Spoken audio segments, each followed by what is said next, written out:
Next up is a lazy French knot, similar to what I did for my curly hair.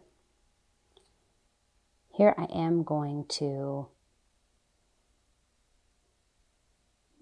knot my thread first. If you'd like to see how to do a tight French knot, which is great for kinky curly hair, then please see the video on that. That's in this playlist. So for lazy French knots, I come up through my fabric, and for a correct French knot, I pull tight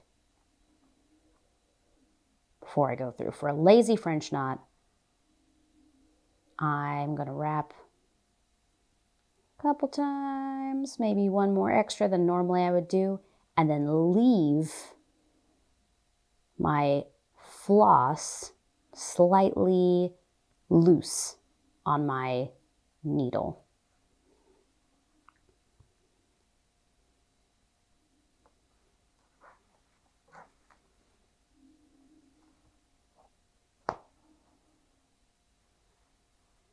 And what that creates is this lovely texture.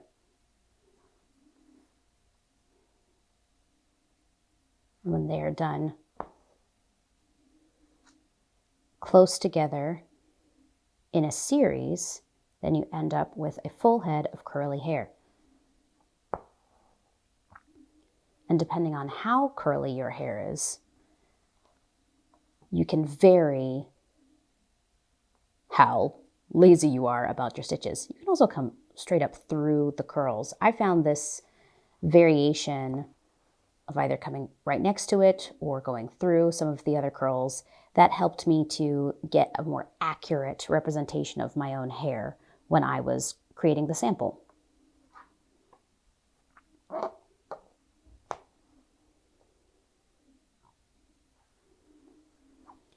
Then you can also come back in and say, oh, I'll just fill in right here.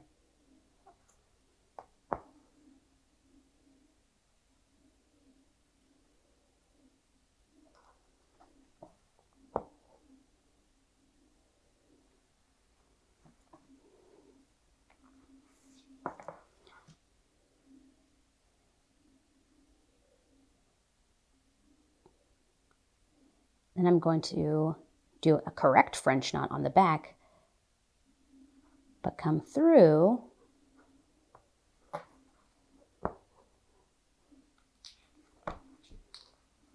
and to get that texture,